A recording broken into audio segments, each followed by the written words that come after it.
will serve to inspire the soul. So don't let your doubt dim your light. Bring forth the greatness that hides inside. Though the universe asks for your hand in this dance, you can still choose to go your own way. If you choose to let go to the dance of your soul, you may find that you're more than you thought you were. Oh, you are a part of the whole, and the world needs you more than you know.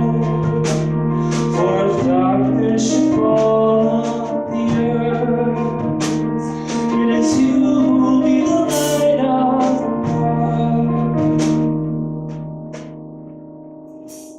'Cause when you shine, the world shines. You are a part of a great awakening.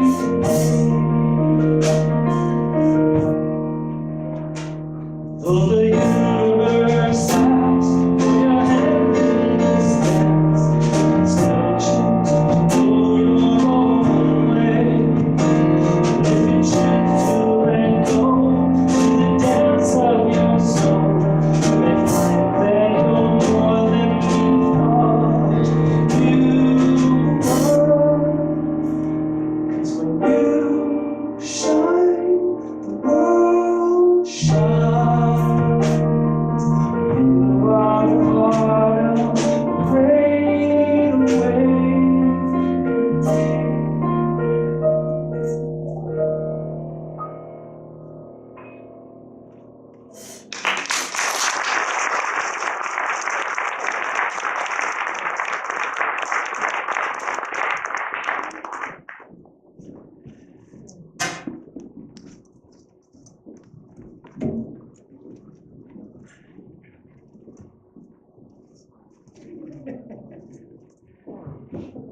Well, it is my great pleasure to finally, after 20 years of knowing this fella, being able to introduce him to so many friendly faces and so many faces of friends. I'm going to introduce him by going off topic for a second, but just follow along because I am introducing him. I'm not losing my mind. So recently I was talking to a friend of mine who, he's sort of like, well, he's very fundamentalist. So he reads the Bible literally. So we were having a good discussion, and I said, but what about, I said, like, I totally get the New Testament and stuff, but what about the Old Testament? I was asking him honestly, so you don't really believe like in God that like, did all those horrible things and was so jealous and so cruel and all that stuff, right? And he said, oh yes, I believe. And he said, don't you believe in that? And I said, you know what, I can't believe in that kind of God because I know people who are better than that. And when I said that, I was thinking about Dr. Badri. And I was thinking about God, and I was thinking about, so probably a lot of you saw his credentials before he came, that he has won the prestigious Rogers Prize, being acknowledged as one of the leaders in the world of complementary and holistic medicine. And so we can talk about his curriculum vitae and all that stuff, but what's important is who he is. And I'm very serious that when I told this guy, I know people who are better than the Old Testament God. See there, now that, you should put that on your book jacket. But Rickhi, better than God. That would sell books. It would certainly make people want to read. So, seriously though, what I was thinking at the time was, Bud is one of those people who, when I am in his presence, I am not being judged. And how often can you say in your life that you have been in the presence of someone who, with open heart and open mind, allowed you to be who you are? And not only that, he is an expert in how to take you by the hand, and without doing it for you, to help you get from where you are now to where you want to be. Whether that's your health, physically, emotionally, mentally, or spiritually. He's the man. So without further ado, my friend Badri.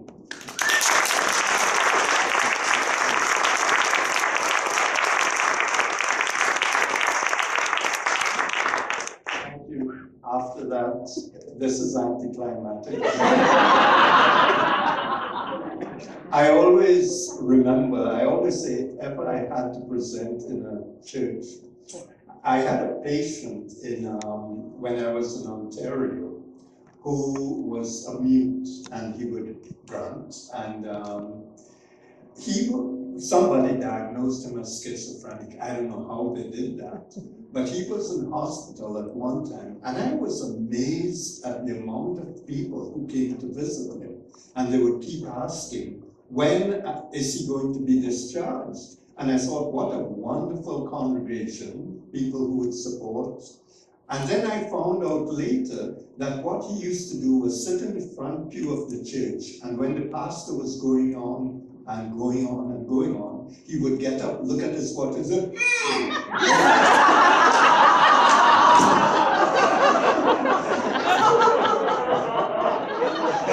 and they were really missing it.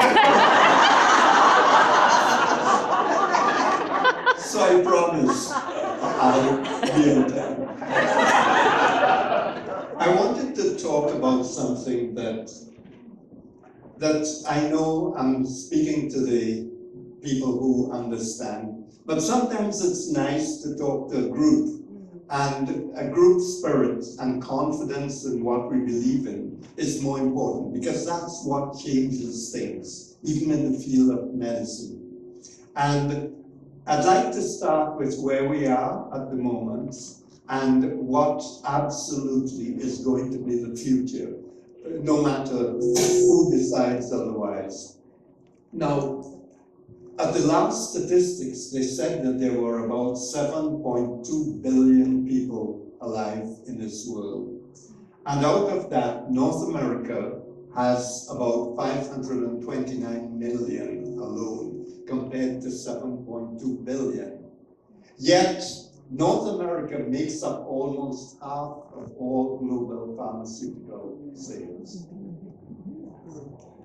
And I was at a presentation recently and presented some of this information.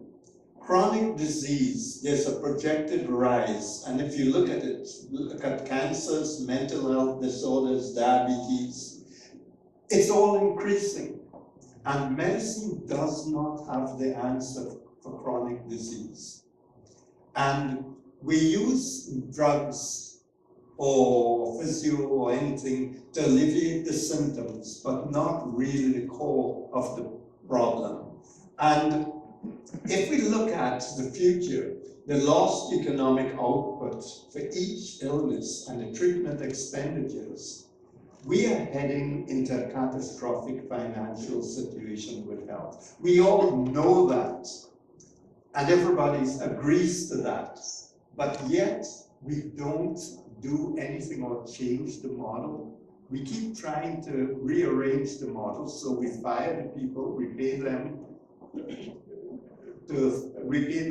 benefits to fire them, and then we hire people. So we keep changing the system, and as soon as it collapses, we begin to look for new people to do the same thing. Now, it's interesting because I presented recently to a Conference Board of Canada presentation, and I was the sort of lone outsider because there were pharmaceutical company after pharmaceutical company presenting.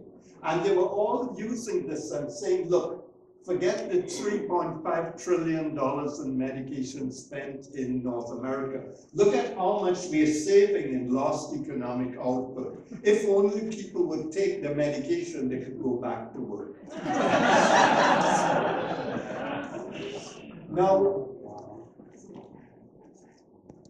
I want to talk about where I know that healing is going to be. And what we know at the moment is that health is more than the absence of disease. We know that. We know that early detection is better than trying to treat the outcome. We know that food is medicine. We know thoughts can become biology, and this is very important. Thoughts can become biology. We know that prevention is the best intervention. And key, we know that healing is different from curing. Now, everything that I put here was made in statements by ministers of health, both provincial and federal, since 1986, just to sum up their thoughts out. So I'm not saying something to advertise. This is what politicians have said. Now, one of the problems with our system is we start with a disease, and then we start treating the disease. And when something happens, let's use cancer, we then say, okay, you're entitled, let's have you do mindfulness meditation, let's have it available for your family, or let's look at other options. But we build it on a small base based on disease. So when we look at this and imagine how, in order to do mindfulness meditation, you have to have an illness to do something that will help you at wellness. Because none of us could walk off the streets and go to the Foothills Hospital and say, we know you have a mindfulness meditation program, I'd like to join. So it's very farcical, but it is what we have.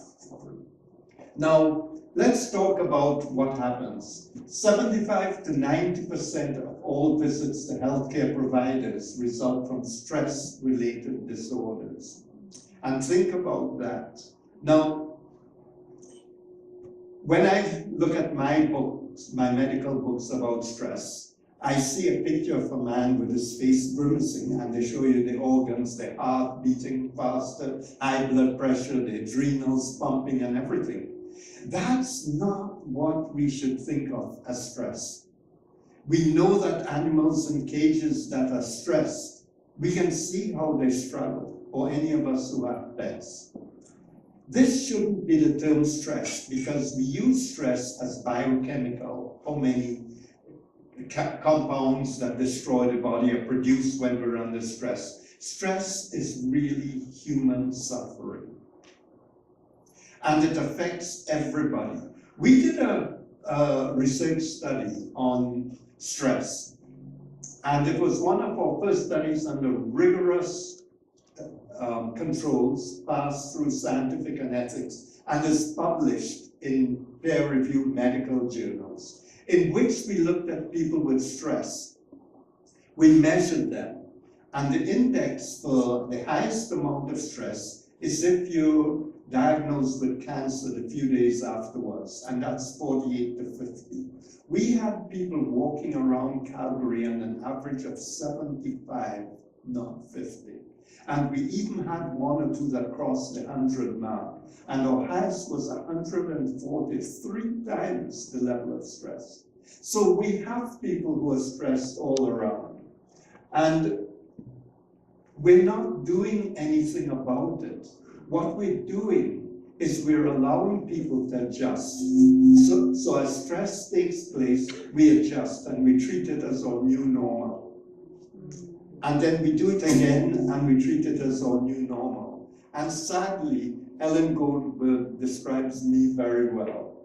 She says, are you normal? Normal is getting dressed in clothes that you buy for work, driving through traffic in a car that you're still paying for in order to get to the job that you need, so you can pay for the clothes, the car, and the house that you leave empty all day in order to afford to live in.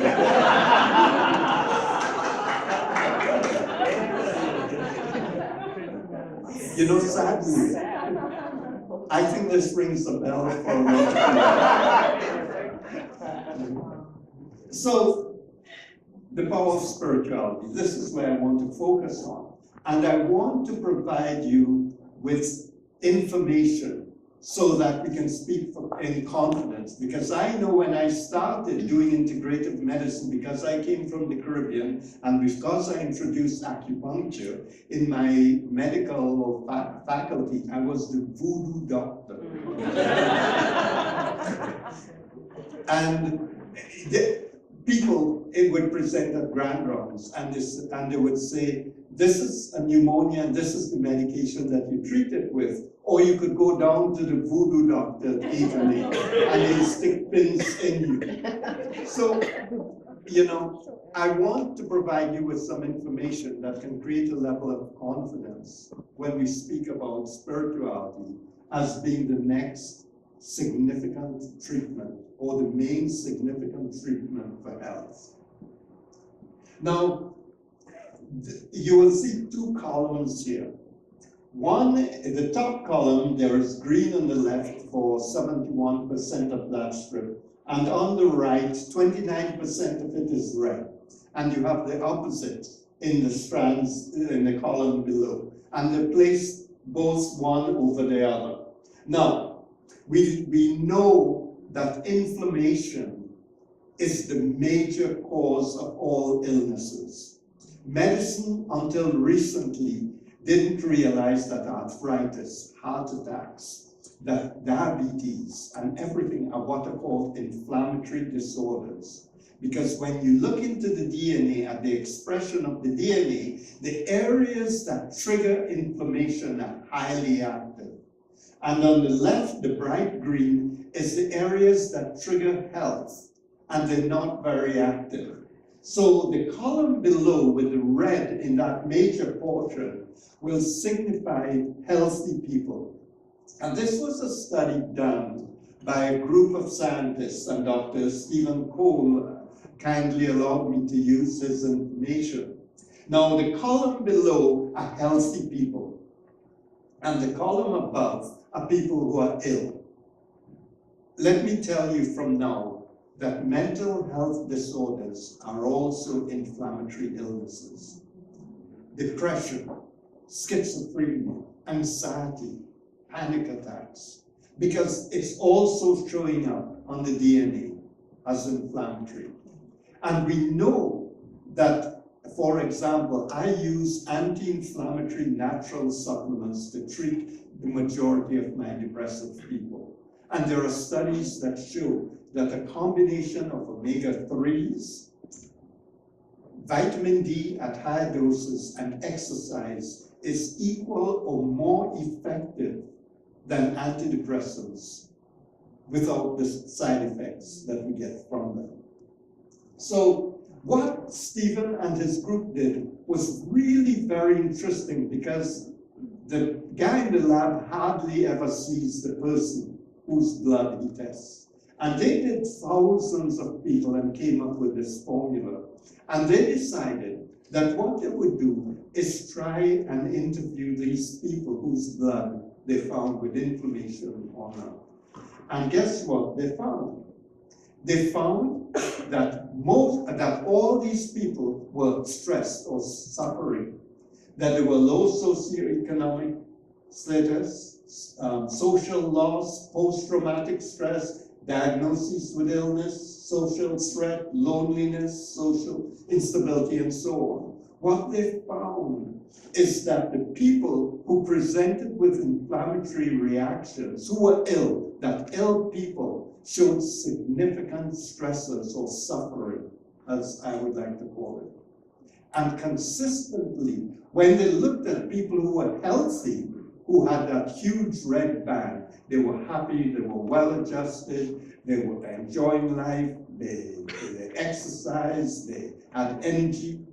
And so, if medical illnesses have an inflammatory state, and when we look at it, it's being driven by a psychological process. What Dr. Coles and his group did was they decided, could we change the effect of the DNA and the inflammation? So they had thousands of candidates, and they divided them up into groups. They said, this group will meditate, yoga, Tai Chi, and they began adding healthy meditative programs and started studying the DNA of these people. And they found that people who significantly participated in meditation or spiritual practices, that within 60 to 80 days of doing it consistently, that the intensity of the inflammatory sites began to decrease. And they realized that this type of programming within the DNA produces illness, and prevention and healing is better than curing, giving medications. But if we can get people to start working on their spiritual practices, whichever one works for them, that what will happen is that they will be able to be in charge of their health, to change the inflammatory reactions which all illnesses, acute and chronic illnesses, show from the DNA, that then plays out and gets the body to respond in different ways. So we've done 3 studies at our institute, 2 with adults and 1 with young from ages 13 to 24. They were done in different delivery systems. The adults, the first study was stress, but what we used, we used spiritual issues in dealing with stress. Compassion, kindness, gratitude, forgiveness. And we talked about it and we trained people to think about it, and they did it at home on compact discs over an 8-week program. And what we found was not only was there significant decrease in stress, but these people, when we followed them a year later and 18 months later, they were actually doing better than they had done. The same results for a group of adults that we did with depression. We know that if you go off antidepressant medication, that 40% of people over a 6-month period will become depressed again. Yet the people doing spiritual practices, their depression not only improved, but their life changed. The life they live within themselves changed. And instead of feeling helpless and hopeless and worried and anxious, what they were doing was feeling hopeful, compassionate, forgiveness. We then did it with a totally different system, with young kids and young adults. And we just finished that program, and it was so successful that Mount Royal University is using it for all their students. And in a few months' time, Olds College will be using it as well. They've just got the funding for it. And we've been able to put it on apps, so it's available to kids or young adults. And what we found was that this young population said, they talked about how their whole change in perspective. I think I could just describe a story. One of the young guys at University of Calgary was telling me, he's 21 years of age.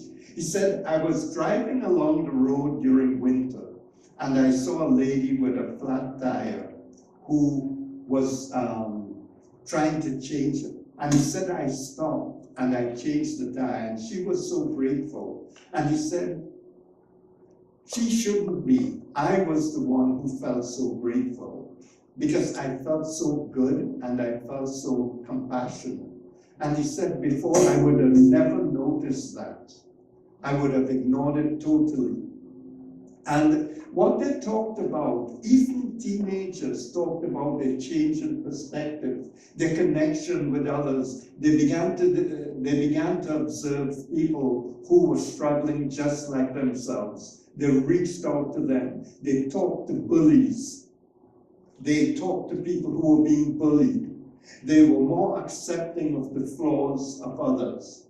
They learned how to change the whole concepts of their life, and they were more self-competent. So why would spirituality components not only improve depression, but it also changes people's lives? And it continues to change their life and continues to improve. So is there proof, or what do we know when we do spiritual techniques that it works? Because people who don't believe it say it's fluffy and there was some work done by Professor Malcolm Cade in Britain, and I met Dr. Cade in my final years of medical school. And he was a physicist and a physician. And he was involved with Winston Churchill in looking at the codes that Hitler was using to try and figure it out. And then the war ended. Now we know, for example, that the companies that created mustard gas to destroy people, they became the people who produced chemotherapy for cancer. And Dr. Cade went back into his medical practice, and some yogis came to him and they said, we need you to examine us and to measure us, because the information that you will have at this time will not be used during your lifetime, but later on it will show that you were the pioneer of something that is significant. And at that time, the EEG machines to measure brainwaves had just come out, so Dr. Cade didn't have a lot of technology. So what he did was he looked at measuring people's the EEGs on people. And when we're all alert and thinking, we're in beta frequencies. That's the top frequency. That's when we're active. That's where all of us tend to be. But when he measured the yogis, he found that they were alert and they were having much deeper frequencies that I learned in medical school as the delta frequency, deep dreamless sleep. Those other frequencies happen when you are in deep sleep. But yet these yogis had all these frequencies. So what Dr. Cade did is he got some hypnotists to hypnotize a group of people. So they weren't having beta because they were unconscious about the whole thing. They were asleep. They weren't aware of what was taking place around them. And he taught them how to keep their brain in theta frequencies, because he wanted to find when people are under the hands of a hypnotist, that what they do is they spill their guts out in their subconscious and they're not aware of what they're saying. So he found that when they were in theta frequencies, that they would begin to connect with their subconscious. And when he taught them to actually, through breath, get into theta frequencies, what he found is that alpha also appeared. So alpha appeared to be a bridge between beta, when we were alert, and theta, or subconscious. And in meditation, we know that there comes a time when we are in those frequencies, because when he measured the yogis, they were in delta frequencies. And when he trained people to get into delta frequencies, they started having spontaneous remissions and improvements of their illnesses. There's an example of that. There's a lady, Anna Wise, that I found because she was treated by Dr. Cade. And she had her retina for her eyes were beginning to disappear. And she had 60-40 loss of vision in 60% loss and 40% loss in the other. And she had what is called retinitis pigmentosa, which in medicine we say there's no treatment for. And she trained with Dr. Cade, and he taught her to stay in the delta frequencies. And when I connected with her, not only was she a phenomenal spiritual person, having all sorts of spiritual experiences, but she had rebuilt the retina in her eye and was 20/20 vision in one and 80% improved in the other, which medicine says doesn't work. And what's really interesting is that we call that spontaneous remission, and it's a good story. But we don't see, or we don't look at as to why things changed. So, delta frequencies, we are so busy that we tend to stay in alpha and beta and delta. So I wanted to go through a little meditation, and the meditation is about breath as we started. So while Anthony is stepping, I'll just explain. Ancient scriptures say that the breath is extremely important. It is a part of the divine that keeps us alive. And as we breathe in, we get that living breath as a child takes its first breath. And the breath is the last thing to go, because the heart will stop and you'll see flat line. And I've seen this over and over on people that I had to take off life support systems. And then the last thing is you would see the breath leaving the body. And the Chinese would talk about qi, and the Hindus call it prana or anything. But the breath is a manifestation of the divine that is what keeps us alive. And every breath we take, we are never sure if it's the last one that leaves us or comes back. We assume that. So what they've said is every cycle is a birth and a death as it leaves us. So to go into the meditation, we're going to sing a song called I Am Opening. This will be appearing on the screen.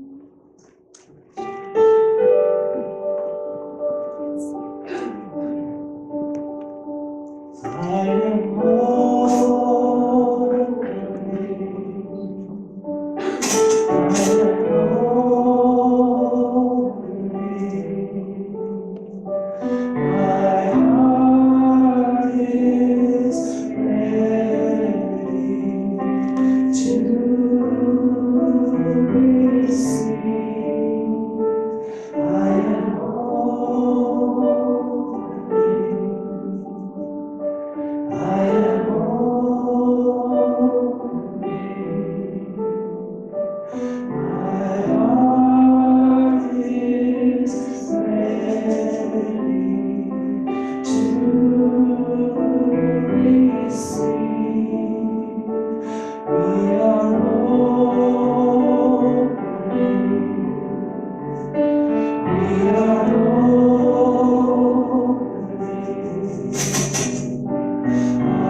what I'd like you to do is count an in-breath and an out-breath as one. And some of you have done this with me.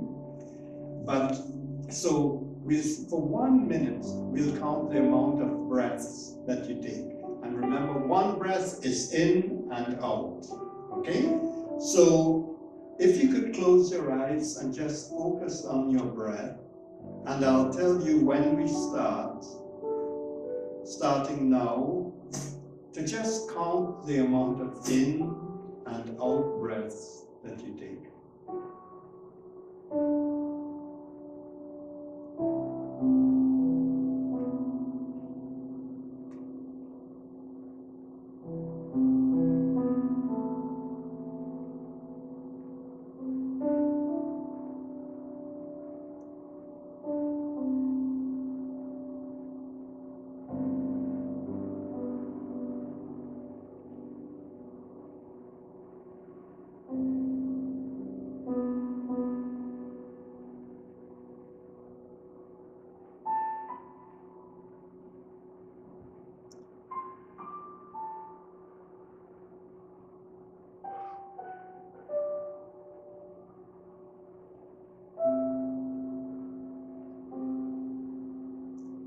and ending now. Can I just ask how many people had more than 10 breaths? How many people had 5 to 10 breaths? Okay. So what we're going to do now is I'm going to ask you to just rest your palm on your thigh, and I want you to very slowly, as you raise the palm, as you breathe in, you very slowly raise the palm of your hand, so that when you slowly bring it up to the top, you have a full in-breath. Hold, and then just very slowly let the breath out again. And we'll do that for 1 minute. Can you? And we'll start now. Very slowly. And just follow the hand.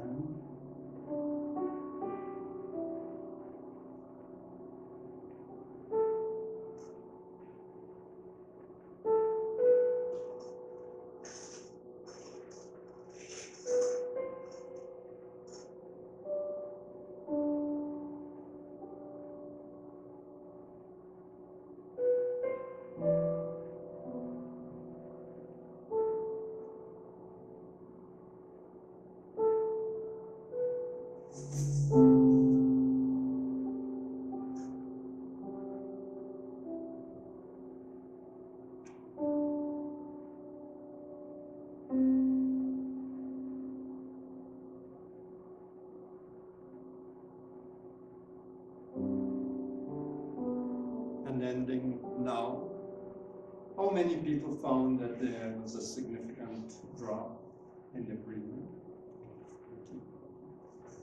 As you work on the breath, it will take you to the delta frequencies. It will take you to your spirituality.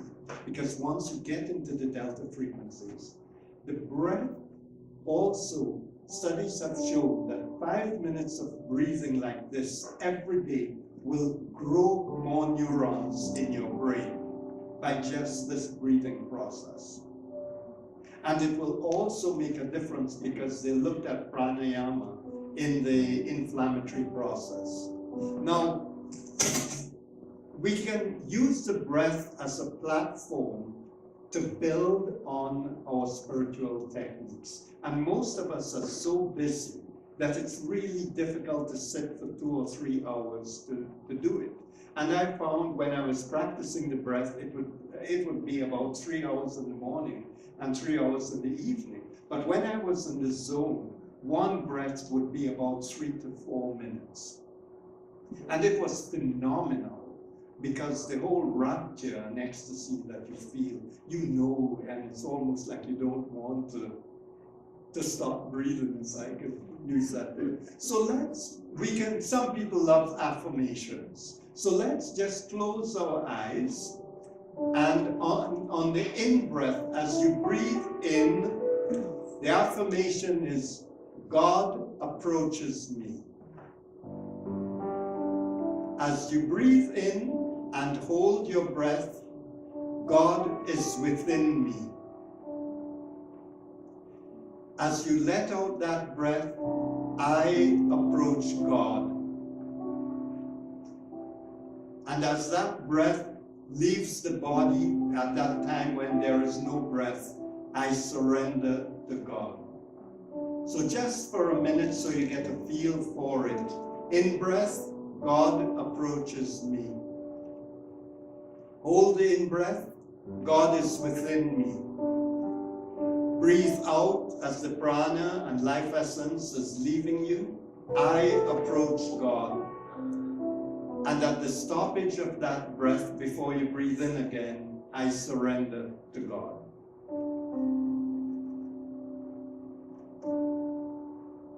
God approaches me. God is within me. I approach God.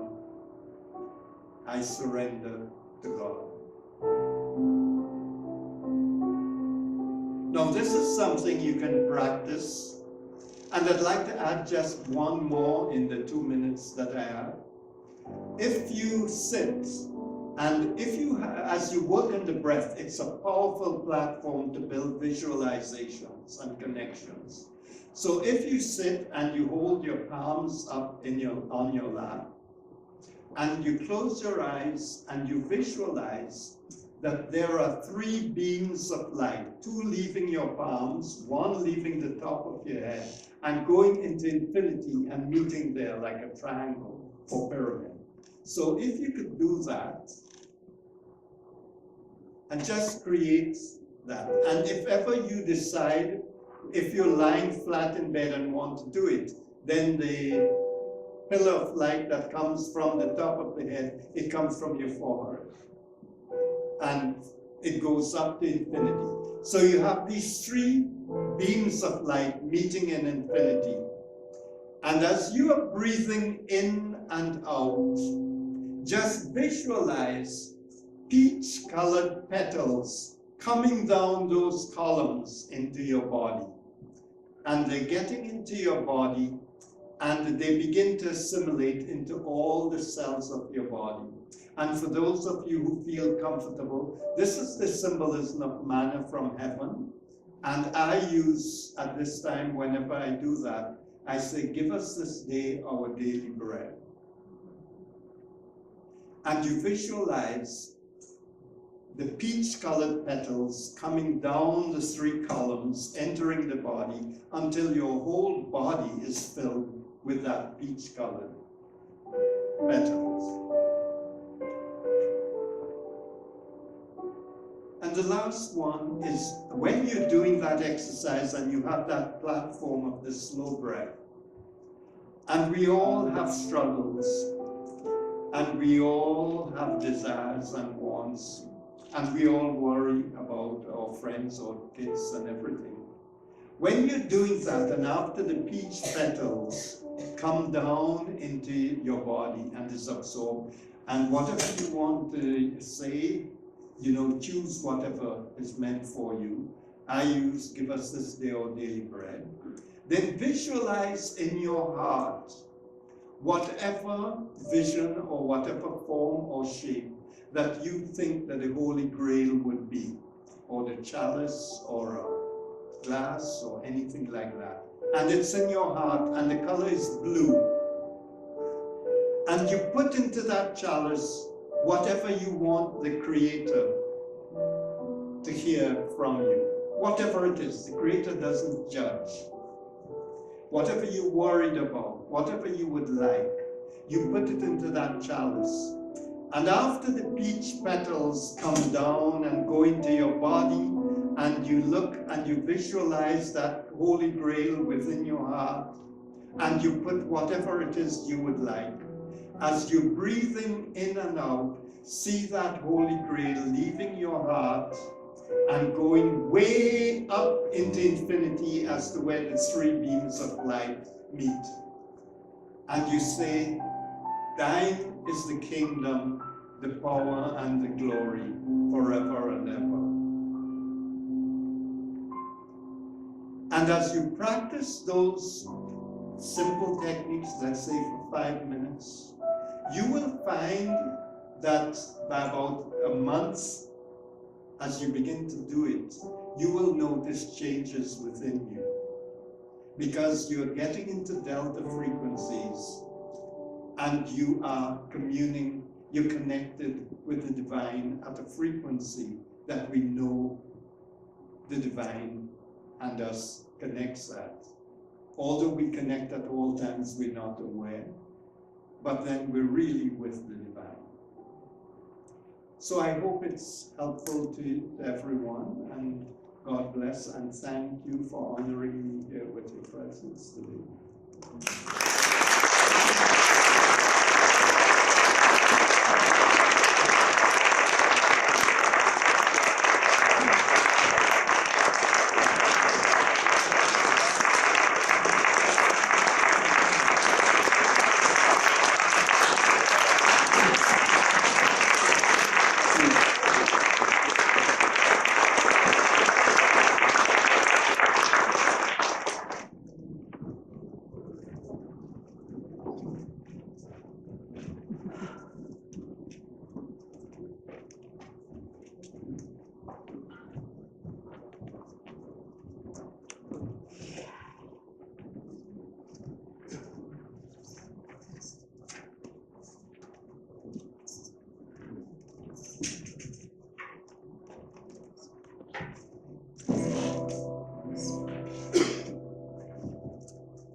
it said to get there I'll need a goal.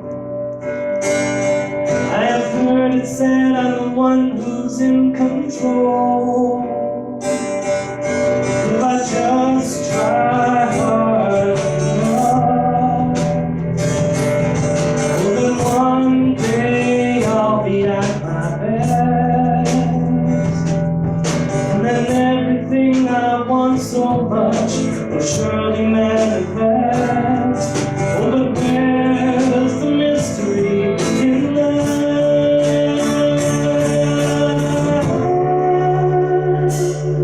So I lay down my will, and I offer up my choice. I surrender all my plans. Your voice becomes my voice. I've heard that I can have the life I want, and that all I need to do is follow along. If I somehow manage all my thoughts, well then one day I'll be at my best. And then everything I visualize will surely manifest. So where's the mystery in that?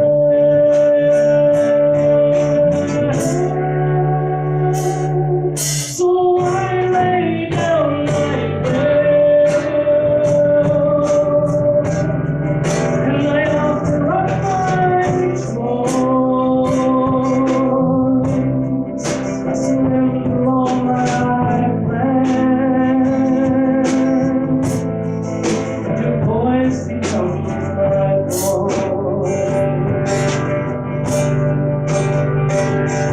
Oh, how long I have fought, how I thought my life should be, but now I see the bigger picture wasn't painted just for me.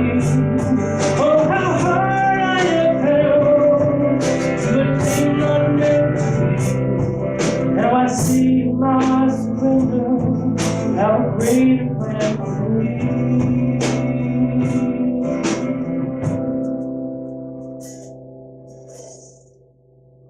If I just let go and let it flow,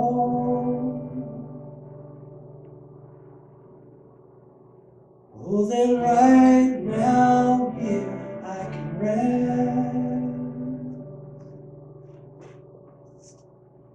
And then things I never dreamed could